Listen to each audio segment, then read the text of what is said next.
दिल्लीतील जंतर मंतरवर विद्यार्थ्यांचं आंदोलन सुरू आहे।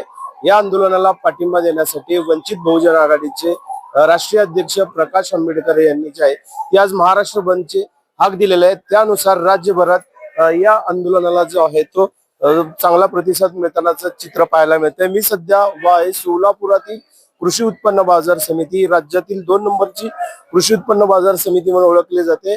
कुठेतरी बंदची हाक दिल्यानंतर जे आहे ते शेतकरी राजाचं जो आहे ते नुकसान होतानाचं चित्र पाहायला मिळतं आपल्याला। या आंदोलनाला जे आहे ते माथाडी कामगारांनी जे आहे ते पाठिंबा दिलेला आहे। काम बंद आंदोलन पुकारलेलं आहे। आपण पाहू शकता शेतकऱ्यांनी जो आहे काल रात्रीच कांदा आणलेला आहे, मात्र माथाडी कामगारांनी जे आहे तो बंदला पाठिंबा दिल्यामुळे जे आहे तो कांदा सध्या सेल हॉल मध्ये आहे, तो तसाच विक्रीसाठी आहे। तिथे शेतकरी देखील जे आहे ते वाट बघत थांबलेले आहेत की यांचे जे आहे ते आडत व्यापारी दखल घ्यायला तयार आहेत ना प्रशासन घ्यायला तयार। काय सांगाल, कधी कांदा आणले?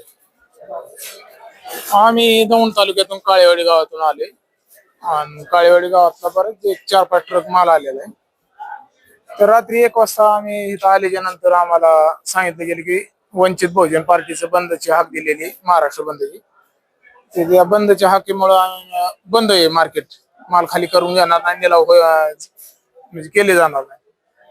तर आम्ही मार्केट कमिटीला जाधव साहेबांना फोन केला असता, जाधव साहेबांनी सांगितलं 12 वाजेपर्यंतच बंद राहील, 12च्या नंतर गाड्या खाली करून 1:30 ते 2 वाजता निलाव केला जाईल।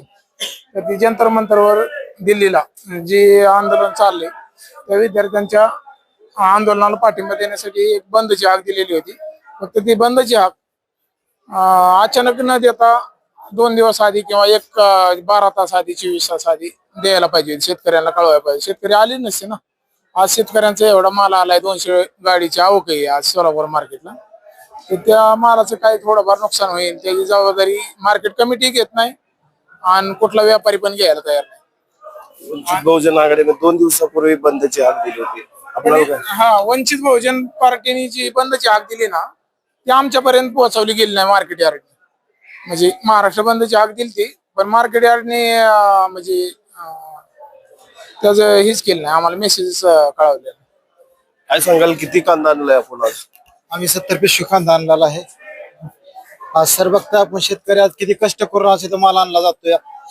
मार्केट कमिटीने असा निर्णय घेऊन आजच्या दिवस निलाव करून त्यांनी अगोदर 2 दिवस सांगून बाबा उद्याच्याला माल आणू नका, इथं आणला जाणार नाही माल। शेतकऱ्यांना आज भाड्यात देऊन आज इथून मागे बघितलं शेतकऱ्याची काय 5-6 रुपये किलो कांदा खरेदी केला जात होता। कुठेतरी सोन्याचे दिवस आज यायला लागले होते आणि परत असं दिवस म्हणल्यानंतर कसं करणार आहे तुम्ही सांगा? शेतकरी वर्गाने राहायचं कसं? बरं बाकी सोडला आज बघताय तुम्ही तरकारी, काकडी असेल, भेंडी असेल 10 रुपये किलो निलाव झाले आज फक्त। पण तोडण्याचा औषधाचा खर्च निघतोय का त्या शेतकऱ्याचा? तिथेच आपण पाहू शकता की कुठेतरी विद्यार्थ्यांच्या आंदोलनाला जे आहे तो पाठिंबा देत असताना शेतकरी राजाचं मात्र नुकसान होतानाचं चित्र आपल्याला पाहिलं। रवी ढोबळे, जय महाराष्ट्र न्यूज, सोलापूर।